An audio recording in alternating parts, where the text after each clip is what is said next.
आज हम बात करेंगे फिर से खलील जिब्रान की बुक द प्रॉफिट के ऊपर में। फिर से प्रेम से बात चलने वाली है, कोमलता के साथ बात चलने वाली है, एकदम सुंदर लय में चलते जाना है, एक तरीके से सुर में बसते जाएगी, अब बात आती जाएगी।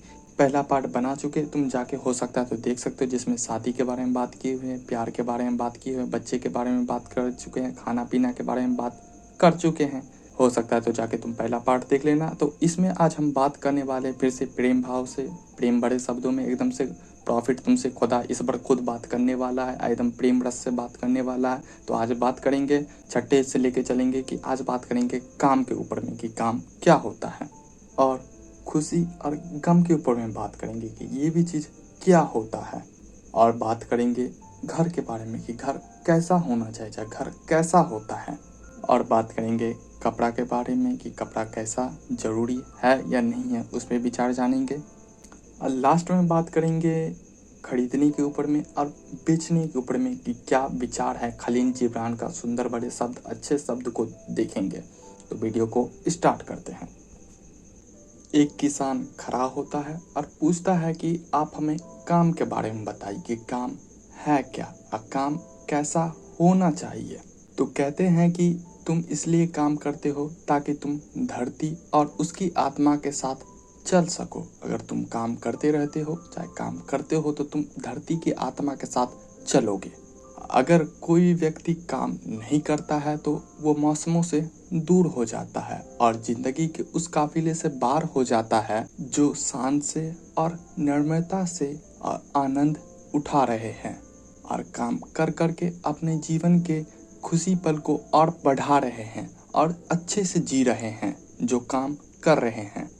और जो व्यक्ति काम नहीं कर रहा है वो आनंद से काफ़ी ज़्यादा दूर है।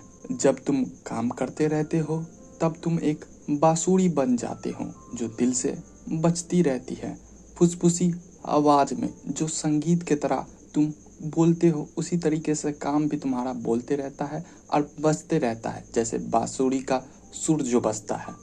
अगर तुम में से कोई व्यक्ति चाहते हो कि वो सूखी बांस बने तो बन सकते हो, जिसमें कोई आवाज़ नहीं रहती है, जिसमें कोई सुर नहीं रहता है। अगर तुम काम करते हो तो तुम एक तरीके से बांसुरी हो जिससे संगीत बहता है, जिससे संगीत निकलता है, तुम्हारे मुंह से सुंदर शब्द निकलेंगे। अगर तुमको बांस बनना है, सूखा बांस बनना है तो बन सकते हो, काम को मत करो। लोग तुम्हें अक्सर बताते होंगे, चाहे कहते होंगे कि काम करना एक तरीके से बोझ है, मेहनत करना दुख की बात है, एक तरीके से दुख है। पर मैं कहता हूँ कि जब तुम काम करते रहते हो, चाहे काम करते हो, तो धरती उस सपने को पूरा करती है जो तुम्हारे सपने से बहुत ज़्यादा दूर है। जो तुम्हारा दूर का सपना होगा, जो ऊपर लेवल का सपना होगा, उसको पूरा करती है धरती। जब तुम काम करते रहोगे तब उस सपना के और करीब पहुंचते चले जाओगे। जो सपना तुमने देखा था वो पूरा होगा। और जब तुम मेहनत करते हो तब तुम जिंदगी से प्यार करते हो और सचमुच का प्यार है तुम्हें जीवन से, तब तुम काम करते हो। अगर कोई व्यक्ति काम नहीं करता है तो वो अपने जीवन से प्यार नहीं करता है और सचमुच का प्यार वह नहीं करता है। और मेहनत के जरिए जिंदगी से प्यार करना सीखो। जिंदगी का सबसे गहरा राज जानने को मिलेगा तुमको काम में। अगर तुम्हें किसी काम में दिल मन लग रहा है तो वही तुम्हारे जीवन का जरिया है, इसलिए काम करना बहुत ज़्यादा जरूरी है। प्यार होगा तब तुम्हें जीवन से। अगर तुम समझते हो कि तुम्हारा जीवन में तो बहुत सारा दुख है, बहुत ही ज़्यादा पीड़ा सब है, बहुत ही ज़्यादा बोझ सब है, बहुत ही शारीरिक प्रॉब्लम सब है, तो तुम अगर काम करोगे तो तुम्हारा पसीना वो सबको धो देगा। जितनी भी माथे का पसीना सब जो होगा वो तुम्हें धो देगा। अगर तुम काम करते हो तब तुम्हें लगता है कि जन्म एक तरीके से बोझ है तो वो तुम उससे प्यार हो जाएगा तुम्हें। तुमसे ये कहा गया होगा कि जिंदगी अंधेरा है, यहाँ पे बस दुखे, दर्द या पीड़े सब है, और तुम थक हार के वही को दोहराते हो और उसी को मान लिए हो। पर मैं कहता हूँ कि जिंदगी में अंधेरा है और सचमुच में अंधेरा है जब तक तुम्हारे अंदर में चाह नहीं हो तब।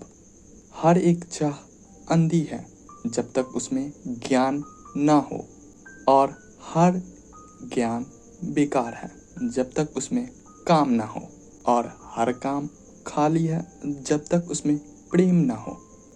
और जब तुम प्यार से काम करते हो, प्रेम से काम करते हो, तब तुम खुद को अपने से दूसरे ईश्वर से जोड़ते हो। जब तुम प्यार से काम करोगे, जब तुम प्रेम से काम करोगे, तब तुम ईश्वर से जुड़ जाते हो। तो यहाँ पे सवाल खड़ा होता है कि प्यार से काम करना क्या है? तो कहते हैं कि अपने दिल से निकली डोरी से कपड़ा बुनना, जैसे वह कपड़ा तुम्हारा प्यार पहनने वाला हो, प्रेम पहनने वाला हो। एक घर प्यार से बना, जैसे उसमें तुम्हारा प्यार रहने वाला हो। किसी भी बीज को कोमलता से बो और उस फसल को खुशी से काटो, जैसे उसका फल तुम्हारा प्यार खाने वाला है। हर चीज में अपनी आत्मा का सांस भर दो। मैंने कई बार तुम्हें कहते हुए सुना है कि जैसे नींद में बोल रहे हो, जो संगमरमर पर काम करता है और उसमें अपनी आत्मा की संकल्प पाता है, वह उस आदमी से ऊंचा है जो जमीन को झंझोड़ता हो और जो इंद्रधनुष को पकड़कर उसे इंसान की तरह कपड़े पर उतारता हो। वह उस आदमी से बड़ा है जो हमारे पैरों के लिए चप्पल बनाता है। पर मैं कहता हूँ कि नींद में नहीं, बल्कि दोपहर की जागती हुई सच्चाई की हवा में जितनी मिठास से बड़े पैमाने पर बात करती है, उतनी ही मीठी सी वह छोटे से घास से के तिनके से बात करती है।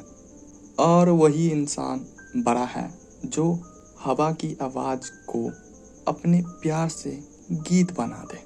काम वो प्यार है जो दिखाई देता है। दूसरा कोई प्यार तुम्हें दिखाई देगा नहीं देगा, लेकिन काम एक ऐसा प्यार है जो तुम्हें दिखाई देगा, आंखों से, नंगी आंखों से दिखाई देने वाला प्यार है काम। और अगर तुम प्यार से काम नहीं कर सकते हो, बेमन से काम करते हो, तो यही अच्छा है कि तुम काम को छोड़ दो। सबसे पहले काम को छोड़ दो। अगर तुम बेमन से काम करते हो, अगर तुम्हें काम में प्यार नहीं है, तो सबसे पहले तुम छोड़ दो। तुम काम छोड़ दो और मंदिर पे चले जाओ और मंदिर के दरवाजे पे बैठ जाओ और भीख मांगो।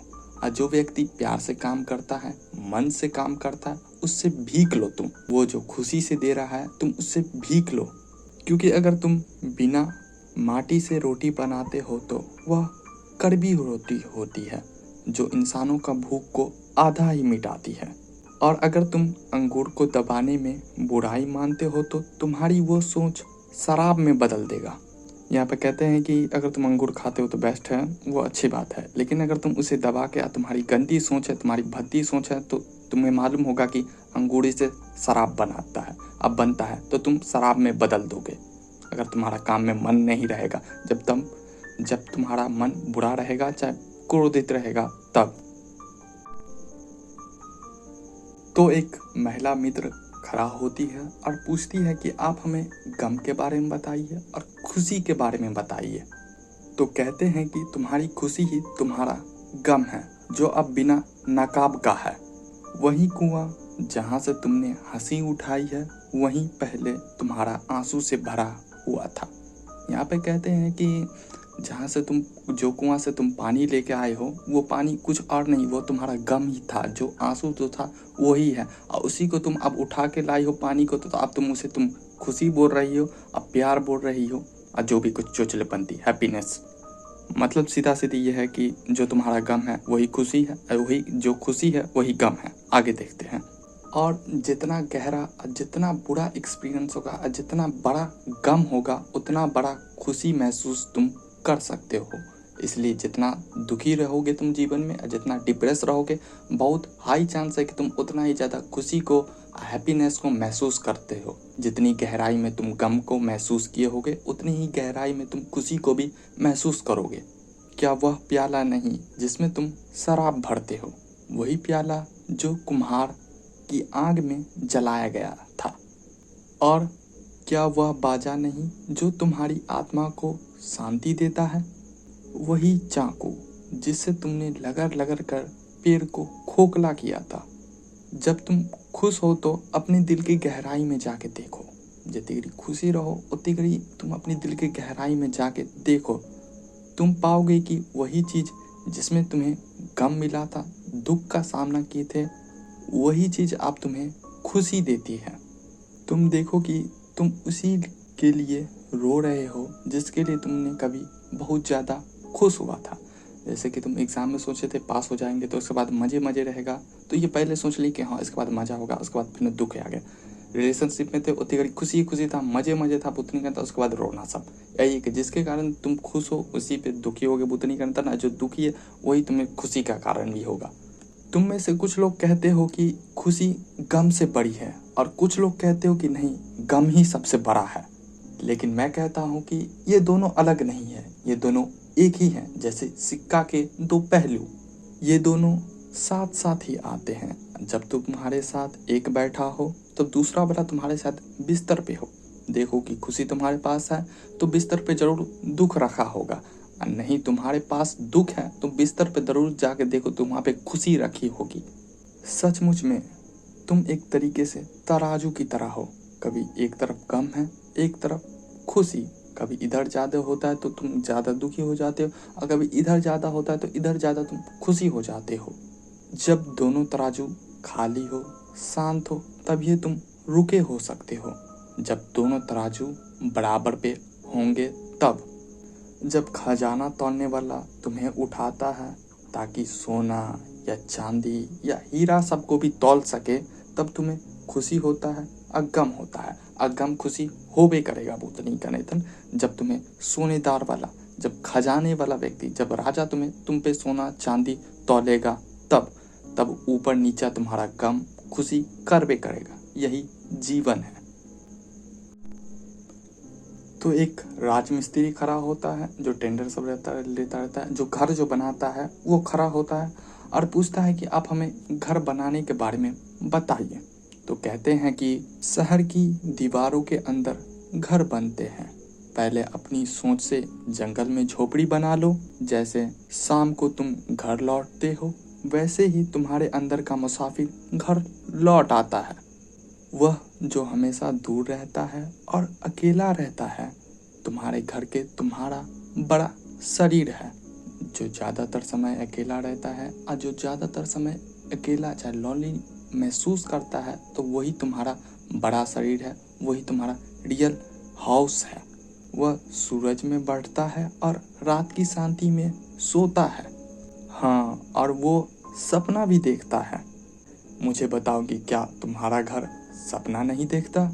और सपनों में जंगल या पहाड़ की तरफ नहीं जाते हो? काश मैं तुम्हारे घरों को अपने हाथ में ले पाता और एक बीज बोकर उन्हें जंगल और खेतों की तरह फैला देता, जहाँ पे तुम शाम को लौट के आ सको, शांति के साथ रह सको, अपने आप के बारे में सोच सको। अब बढ़ती सूरज के साथ रात में फिर सो जाओ। काश पोखर की घाटियाँ तुम्हारी गलियाँ होती और हर रास्ते तुम्हारी सकड़ी गलियों में, जहाँ तुम एक दूसरे को अंगूर के बागों में जा पाते और उसे ढूंढ पाते। जब कोई व्यक्ति आसपास में मिल पाते, रह पाते, साथ में काम कर पाते, और तुम्हारे कपड़ों में धरती की खुशबू बस पाती। जैसे धरती से खुशबू आता वैसे ही तुम्हारे कपड़े से भी खुशबू आ पाती। पर ये सब अभी नहीं होगा। तुम सभी लोगों के बड़े डर के कारण तुम सभी लोगों ने एक दूसरे के पास घर बसाया है, और ये डर अभी थोड़ा देर और चलेगा। कुछ समय और खेत और तुम्हारा चूल्हे की दूरी बनी रहेगी। जैसे खेत दूर रहेगा और तुम्हारा चूल्हा दूर रहेगा, तुम दोनों अनजान रहोगे एक दूसरे से कुछ समय के लिए। और अब हमें तुम लोग बताओ, फलीज के लोगों की तुम्हारे घरों में क्या है? अब तुम सब लोग बंद दरवाजे के अंदर में क्या छुपा के रखते हो, क्या बचा के रखते हो? मुझे बताओ। क्या तुम में से एक भी व्यक्ति के पास शांति है? वो चुपचाप शक्ति जो तुम्हारी ताकत दिखाती है, क्या तुम्हारे पास है? क्या तुम लोग के पास वो हल्की सी रोशनी है जो तुम्हारे मन को ऊंचाई पे ले जाती है, चाहे ऊंचाई पे बैठाती है? क्या वो एक छोटी सी रोशनी है तुम्हारे पास, तुम्हारे घरों में? क्या तुम लोग के पास सुंदरता है जो दिल को, लकड़ी को और पत्थरों को उठाकर पवित्र पहाड़ में बदल देती है? क्या तुम्हारे पास कोई ऐसा पत्थर है, चाहे लकड़ी है, जो पहाड़ में बदल दे? तो बताओ, क्या तुम में से किसी भी व्यक्ति के घर में ये सब चीज़ है जो तुम बंद करके रखते हो? यह बस आराम है, और आराम की चाह वह चुपके से आने वाली चीज़ है जो पहले मेहमान बनकर आती है। आराम मेहमान बनकर आती है तुम्हारे घरों में, फिर मालिक बन जाती है, फिर मालिक का भी मालिक बन जाता है, फिर वह तुम्हारी इच्छाओं को भी पालतू बना देती है। जैसे कोई तुम कुत्ता को पाल रहे हो, वैसे तुम्हारी इच्छाओं को भी पालतू बना देती है और उन्हें डंडों के जरिए से, लकड़ी के जरिए से नचाती है। जैसे कोई कठपुतली हो जो दूसरी की रोशनी में जल रहा हो, लेकिन उसके पास दिल नहीं होता है, उसके पास कोई भी हार्ट या हृदय नहीं होता है जो वो अपने मन से नाच सके, जो अपने रोशनी में नाच सके। नहीं, उसे दूसरा कोई हाथ कंट्रोल करती है, उसे अपनी इच्छाओं के हिसाब से, अपनी मनोकामनाओं के हिसाब से, अपने हिसाब से हमेशा नचाती रहती है। वह तुम्हें सुला देती है और फिर तुम्हारे बिस्तर के पास खड़े होकर तुम्हारे शरीर को गरिमा की मजाक उड़ाती है, मजाक बनाता है तुम्हारा। जब तुम उसके आदी हो जाते हो, उसके बाद जब तुम सूतने जाते हो, उस समय खड़ा होकर तुम्हारा मजाक उड़ाता है, तुम्हारी इज्जत की धज्जियां उड़ाई जाती है। सचमुच में आराम की लालच आत्मा को, जोश को जो है मार देती है, वो तुम्हें अंदर से खोखला कर देती है। अब फिर हंसते हुए उसके जानकर चलना, आगे बढ़ना नहीं हो पाता है। पर एक बात है, तुम जो आकाश के बच्चे हो, जो आराम से भी बेचैन हो, कि आराम भी बहुत कर चुके हैं, अब आराम से ही बेचैन है, तुम्हें कोई भी पकड़ नहीं सकता है, ना ही कोई तुम्हें पालतू बना सकता है, क्योंकि तुम आराम से भी अब नीचैन, बेचैन बन चुके हो। तुम्हारे घर में लंगर नहीं होगा, वह एक वस्तूल होगा। वो कोई चमकदार परत नहीं होगी जो तुम्हारे जख्मों को छुपा दे, बल्कि एक पलकों की तरह होगी जो तुम्हारी आंखों की रक्षा करे। तुम अपने पंख नहीं समेटोगे सिर्फ इसलिए कि किसी दरवाजे से निकल सको, ना ही सिर झुकाओगे ताकि छत से टकराओ नहीं, और ना ही सांस रोकोगे कि इस डर से कि कहीं दीवार गिर जाएगी। तुम उन कब्रों में नहीं रहोगे जो मरे हुए लोगों ने जिंदा लोगों के लिए बनाई है। मरे हुए लोगों के लिए कब्र बना दी गई है, उसी तरीके से जिंदा लोगों के लिए घर बना दिया गया है। और चाहे तुम्हारा घर कितना ही सुंदर, कितना ही आलीशान, कितना ही ज़्यादा शानदार हो, वह तुम्हारे राज को नहीं छुपा सकती, वो तुम्हारी गुप्त बातों को, कमियों को नहीं छुपा सकती। इम्पॉर्टेंट पॉइंट, क्योंकि जो चीज़ तुम्हारे अंदर में अनंत फैला हुआ है, जो भी दुख सब है, जो भी पीड़ा सब जो है, जो भी राज सब जो है, जो तुम्हारे अंदर छुपा हुआ है, वो अनंत है तुम्हारे पास। उसे आकाश के घर में ही जीना होगा और रहना होगा, और सुबह के दरवाज़ा जैसे धूल होगा, और जिसकी खिड़की रात होगी, रात में गीत गाया जाएगा, और उसकी खामोशी से तुम्हें प्यार होगा। घर बनाकर कुछ भी नहीं होने वाला।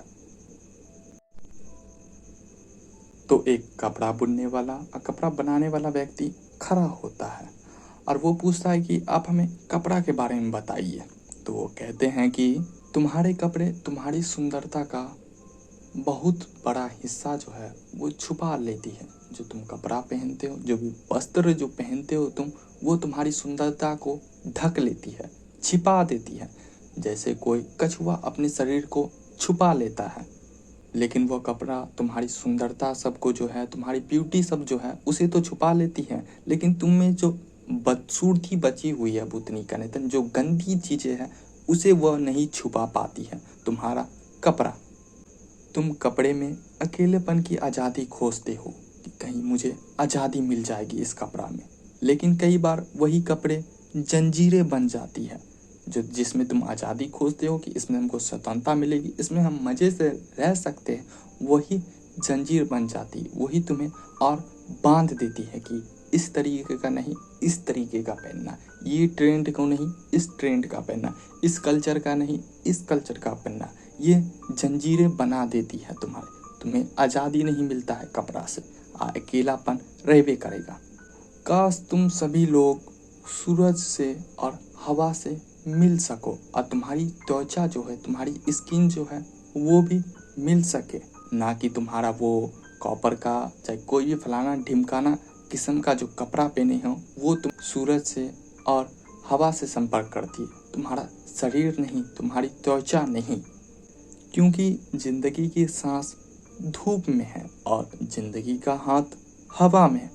और कुछ लोग कहते हैं कि उत्तर वाले लोग जो है, जहाँ से ठंडी हवा आती है, वहीं के लोग सब जो है कपड़ा को पहली दफ़ा बनाए थे।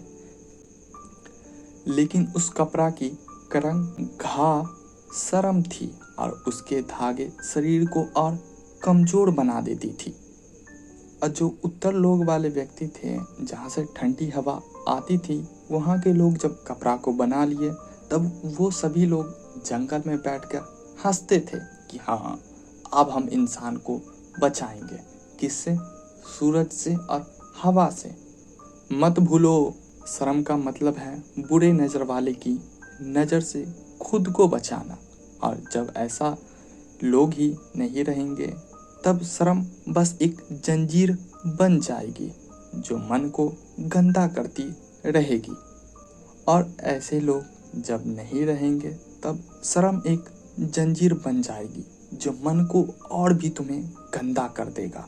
और ये भी मत भूलो कि धरती को तुम्हारे नंगे पैर बहुत ही ज़्यादा अच्छे लगते हैं, उसे पसंद आते हैं। उसे वो जो एहसास होता है जब तुम सुबह में निकलते हो, दोपहर में निकलते हो, चाहे रात में निकलते हो, तुम अपने पौधे पे अपने पैर रखते हो नंगे पैर, तब उसे और भी पसंद आती है। उस धरती को तुम्हारे नंगे पैर का एहसास काफ़ी ज़्यादा अच्छा लगता है।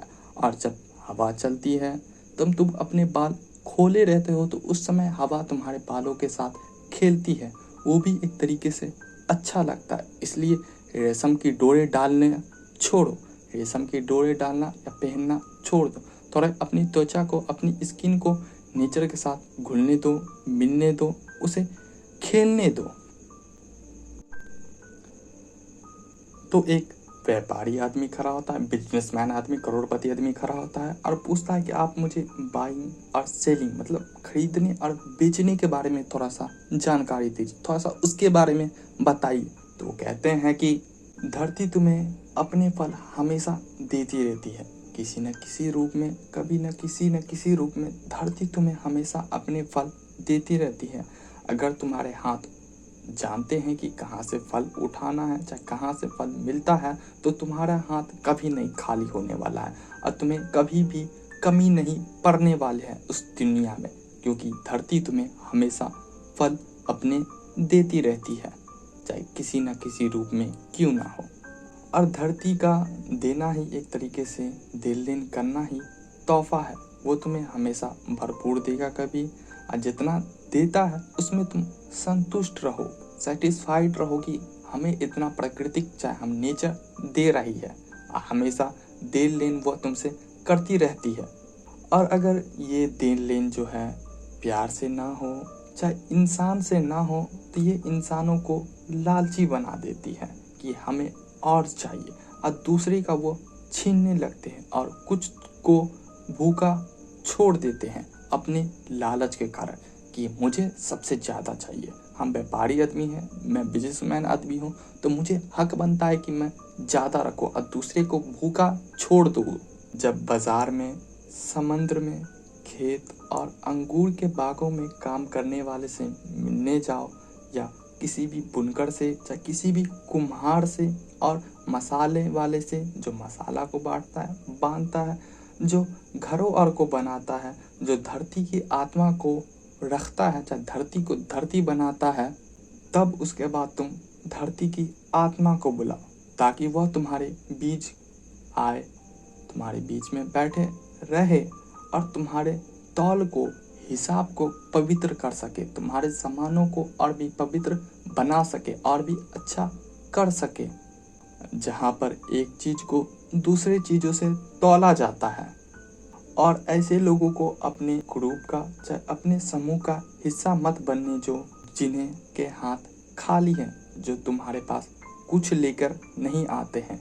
जो व्यक्ति तुम्हें केवल शब्द बेचने आते हैं, केवल बकवास करने आते हैं, और तुम्हारी मेहनत जो फल सब बनाए हो, जो भी खेत आर में, चाहे समुद्र सब में, चाहे अंगूर सब बनाए हो, जो भी कुम्हार आर करके बर्तन सब बनाए हो, चाहे बुन कर तुम कपड़ा बनाए हो, तो उसे मत देना जो शब्द से लेने आए। और ऐसे लोग तुम्हारे पास आए तो उसे कहना कि चलो मेरे साथ खेत में, पहले खेती करो उसके बाद खाना, या हमारे भाई के साथ समुद्र जाओ, जहाँ पर मछली मिलती है वो लेकर आओ, और अपना ज्ञान डालो चूल्ही की पुड़िया में नेतन, रखो अपने पास अपना ज्ञान। पहले मेरे साथ चलो समुद्र में, चाहे खेती करने के लिए, चाहे बुनाई करने के लिए, चाहे कढ़ाई करने के लिए, पहले मेरे साथ चलो बाग में, पहले मेरे साथ काम करो, ना कि उतनी करने तुम कुछ सुंदर सुंदर शब्द तुम लेकर आए हो और सोचते कि उसके बदले में मुझे ये दे दो। ऐसे लोगों को मत देना, क्योंकि धरती और समुद्र तुम्हें भी उतना देती है जितना हमें देती है। और अगर नर्तक, गायक और बांसुरी बजाने वाला आए तो उनकी कला भर तोहफा दे देना। जो भी कोई सिंगर सब आए, डांसर सब आए, बांसुरी बैंड बजाने वाले सब आए, तो उसे एक तोहफा के रूप में अपना खाना, चाहे अपनी जो सामान उपजाए हो तुम उसे भी दे देना तोहफा के रूप में। और ऐसे व्यक्ति को क्यों देना? क्योंकि वो भी खुशबू और फल को इकट्ठा करते हैं, और जो वह लाते हैं वो चाहे सपना से बना हो, लेकिन वो तुम्हारी आत्मा के लिए कपड़ा और खाना है। कोई डांसर या आर्टिस्ट या सिंगर या कोई भी बैंड बाजा बजाता है तो वो तुम्हारी आत्मा को संतुष्टि देता है, एक तरीके से कपड़ा देता है, एक तरीके से खाना पीना देता है, एक तरीके से मन की संतुष्टि देता है। उसके लिए तुम उसे अपना खाना पीना दे सकते हो तोहफा के रूप में, क्योंकि वो तुम्हारे कपड़ा का, तुम्हारे आत्मा का कपड़ा है। और जब तुम बाजार जाओ तो देख लो कि कोई व्यक्ति खाली हाथ तो नहीं गया है, क्योंकि धरती की आत्मा तब तक हवा में चैन से नहीं सो सकती जब तक तुम सब छोटी की ज़रूरतों को पूरा नहीं कर देते। इसलिए अगर तुम बाजार जाते हो और देखते हो कि कोई खाली हाथ जा रहा है, किसी के पास खाने के लिए नहीं है, तो उसे तुम खाना दे दो, क्योंकि धरती को कभी चैन नहीं मिलता, कभी संतुष्टि नहीं मिलता, नहीं सो पाता है कि कोई खाली हाथ चला जाए। अगर तुम्हारे पास है तो दे दो जो खाली हाथ है, चलो जो भूखा तुम्हें नज़र में आ रहा है तब। तो यहीं तक रखते हैं दूसरा पार्ट। तो अगर ये वीडियो आपको अच्छा लगा है तो लाइक कर सकते हैं, और मेरी बात कुछ अच्छी लगी हो, ख़राब लगी हो, चाहे तुम कुछ बताना चाहते हो कमेंट बॉक्स में बता सकते हो, और मोर वीडियो के लिए मेरे यूट्यूब चैनल को सब्सक्राइब कर सकते हो। तो मिलते हैं हम तुमसे दूसरे वीडियो में। बाय।